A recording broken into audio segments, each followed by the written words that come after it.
ఉత్తరాంధ్ర కీలక నియోజకవర్గాల్లో ఒకటి బొబ్బిలి. ఉమ్మడి ఆంధ్రప్రదేశ్లోనూ ఈ నియోజకవర్గానికి ప్రత్యేక స్థానం. ఉత్తరాంధ్రలో చదువుల్లో మేటి బొబ్బిలి. బొబ్బిలి యుద్ధానికి దేశవ్యాప్త ప్రాముఖ్యత ఉంది. బొబ్బిలి చారిత్రక వారసత్వ సంపదకు పుట్టినిల్లు. వీణల తయారీ కేంద్రంగానూ ఈ ప్రాంతం ప్రాముఖ్యత సాధించింది. బొబ్బిలి వీణ అంటే గుర్తుపట్టని వారుండరు. బొబ్బిలి నియోజకవర్గంలో రాజకీయ చైతన్యం కూడా ఎక్కువే. పార్టీలతో పాటు వ్యక్తుల సొంత ఇమేజ్తో గెలుస్తూ వస్తున్నారు. టీడీపీ ఆవిర్భావం తర్వాత ఈ నియోజకవర్గంలో 3 సార్లు గెలుపొందింది. ఎక్కువసార్లు కాంగ్రెస్ సత్తా చాటింది. ఈ నియోజకవర్గం ఓటర్ నాడి ఈసారి ఎలా ఉందో తెలుసుకునే ముందు 2019 అసెంబ్లీ ఫలితాలను ఓసారి పరిశీలిద్దాం.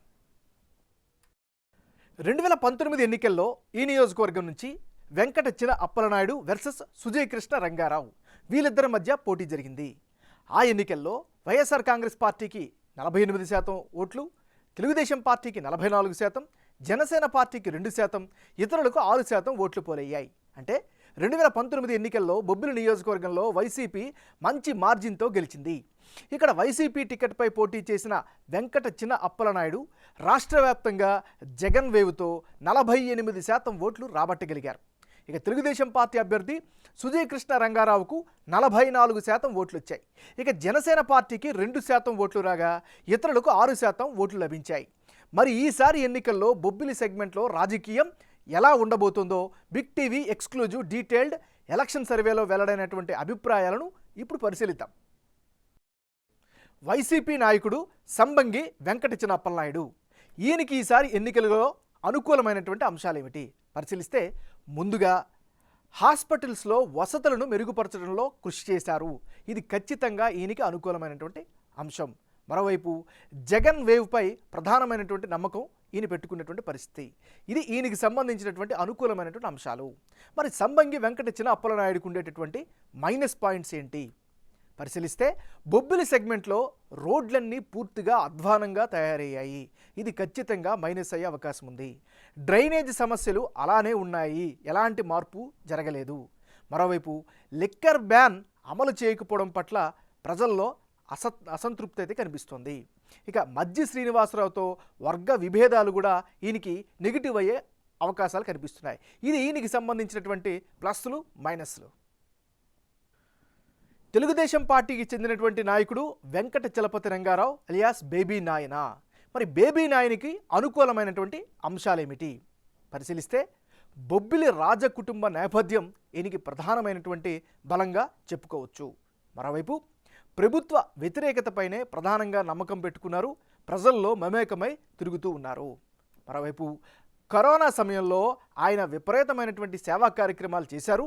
ఆ కార్యక్రమాల పట్ల జనంలో పాజిటివ్ రెస్పాన్స్ అయితే ఈయన సంపాదించుకోగలిగారు. మరోవైపు ప్రతి గ్రామంలో కూడా జోరుగా పర్యటనలు చేస్తున్నారు. ఇది కూడా ఆయనకి ఖచ్చితంగా అనుకూలమైనటువంటి ఫ్యాక్టర్గా చెప్పుకోవచ్చు. మరి బేబీ నాయనకు ఉండేటటువంటి మైనస్ పాయింట్స్ ఏంటి అనేది ఒకసారి కనుక పరిశీలిస్తే, లేటుగా రంగంలోకి దిగారు, రాజకీయ యవనిక పైన చర్యలు చేపడుతున్నారనేటటువంటి ఒక అంశం ప్రధానంగా మైనస్ అయ్యే అవకాశం ఉంది. ఇది ఈయనకి సంబంధించినటువంటి ప్లస్లు మైనస్లు. ఎవరెవరు ఏ పార్టీ నుంచి బరిలోకి దిగితే బొబ్బిలి నియోజకవర్గంలో రాజకీయాలు ఏ విధంగా ఉండే అవకాశం ఉంది? ముందుగా సంబంగి వెంకట చిన అప్పలనాయుడు వర్సెస్ బేబీ నాయనారావు వీళ్ళిద్దరు మధ్య గనక పోటీ జరిగితే ఆ సమయంలో వైఎస్ఆర్ కాంగ్రెస్ పార్టీకి 42%, తెలుగుదేశం పార్టీకి ఏకంగా 53%, ఇతరులకు 5% ఓట్లు దక్కే ఛాన్సెస్ కనిపిస్తున్నాయి. అంటే ఇప్పటికిప్పుడు ఎన్నికలు జరిగితే బొబ్బిలిలో తెలుగుదేశం పార్టీకే గెలుపు అవకాశాలు ఎక్కువగా కనిపిస్తున్నాయి. బేబీ నాయనారావుకి 53% ఓట్లు రాబట్టే ఛాన్సెస్ ఉన్నాయని బిగ్ టీవీ సర్వేలో తేలింది. అదే సమయంలో వైసీపీ అభ్యర్థికి 42% ఓట్లు వచ్చే ఛాన్సెస్ కనిపిస్తున్నాయి. ఇతరులకు 5% ఓట్లు రానున్నట్లు సర్వేలో తెలుస్తోంది.